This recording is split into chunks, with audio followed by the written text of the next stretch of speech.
Hey guys, Clifton Stommel here. Today we're going to talk about 5 super critical accessories you're going to need for your Pyxis 6K. Now, Blackmagic's super square boxy little camera means that we can do a lot more with the ergonomics and rigging out super customized setups. However, by itself, like pretty much any camera, it doesn't quite have everything you need to attach everything you need.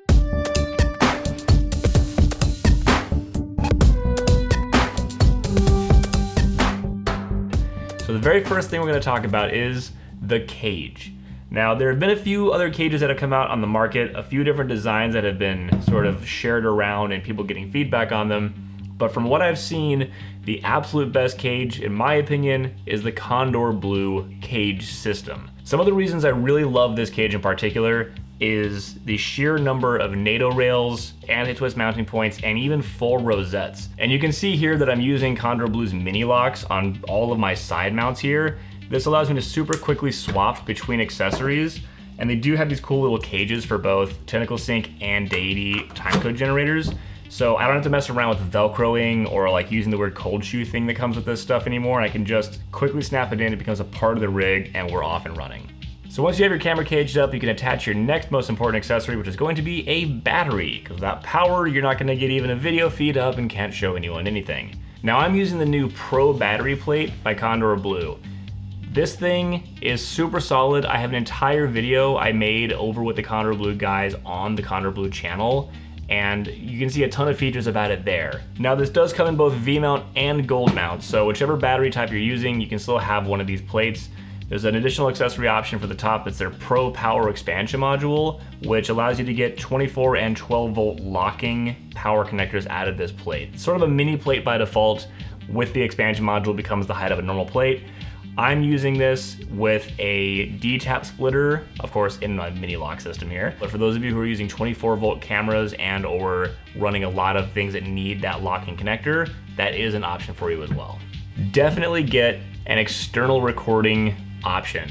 I know that this thing can take CF Express Type B cards, or is it Type A? But case in point, right? We've gone from the SSDs in the 2.5K to CFast cards, and then they allowed external recording over USB-C, which you can still do on the Pyxis 6K. And now the internal memory card has changed yet again. As time marches on, we keep changing memory cards, and there's a pile of wasted memory cards that we'll never use again in all of our bags. So if you have an external SSD and a USB-C cable that can run it, then that's a great way to go. I personally love the SanDisk Pro Blade SSDs, which come in up to 4 terabyte sizes, and with the media built right into the handle, thanks to another Kondor Blue invention, you can actually have this all feel like it's a part of the system with a single cable going right into the back of the camera. Now, for those of you who don't want to use a recording handle, want to use something smaller or larger, like the Hollywood handle that was also just announced, you can check out a claw handle and this nifty little SSD caddy for the Samsung T5 owners amongst us. Like me, I still own 7 of them from all the Pocket 4K and Ursa Mini shooting I've done. For the second to last thing I'm going to tell you guys about in this video that you really need for your Pyxis rig is, of course, a monitor. Without a good monitor, you're not going to be able to see what you're doing, you won't be able to focus on things, and if it's not bright enough, you're pretty much hosed when you're outside. So there are 2 monitors I'd recommend, either the Blackmagic Pyxis 6K monitor, or my personal favorite, the Portkeys BM7 2nd Gen. Now the Portkeys BM7 1st Gen was the very first monitor I discovered from this company. I've been really excited to watch the development of their Portkeys BM5 series for 3 entire generations. I think they're up to 4 now. And they finally released a 2nd edition of their 7-inch BM7 monitor. This thing has great brightness, has great sharpness, quick access to features and tools, and has a wireless Bluetooth module built in so you can wirelessly control your camera. This is nice if you're running on set and need to just tap the screen to start and stop recording, but that also means you can use it as a wireless monitor and wirelessly start and stop from like an AC unit, or when you're doing a YouTube video and need to start and stop recording from afar. It's a really valuable item to have. And I'll talk about in my 6 quick tips video why a really good sharp monitor, especially when paired with focus peaking, not colored lines, is an extremely valuable thing to have. And last but not least, you're going to want a matte box. Now this might seem kind of big for you run and gun shooters, but remember, this is a cinema camera with a full frame sensor. That means you're gonna need some big glass to cover the image circle needed to actually film on this thing at its greatest capacity.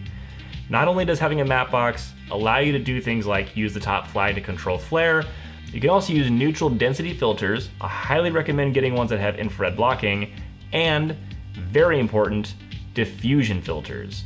Now these are the things that take that digital edge off of the super sharp, really clinical look of a lot of digital sensors. Recently, I've actually kind of fallen in love with these new Opaline diffusion filters, which are by Element Filters, and in collaboration with Kondor Blue, they actually have these really cool extra slim glass versions that weigh a lot less and are inside of this rugged metal exterior plating thing. So it's sort of a caged filter that weighs less and gives you the same effect. So I definitely recommend picking up maybe a 1/8 strength if you're interested in just a little special something, or go for the full quarter strength if you really want to have that vibe and that feel. Now I do go into more detail about managing your lens in terms of its sort of vibe and character compared to sharpness, coupled with using a diffusion filter to get the look you want, in my 6 quick tips on how to get the most out of your Pyxis 6K video. And for those of you who would like to know which matte box I'd recommend, I am using a Tilta matte box at the moment. It's their 3-stage carbon fiber matte box. However, I will be upgrading to the Kondor Blue matte box soon, which is a very cool modular system, so you can give it as many stages as you want, or you can reduce the number of stages.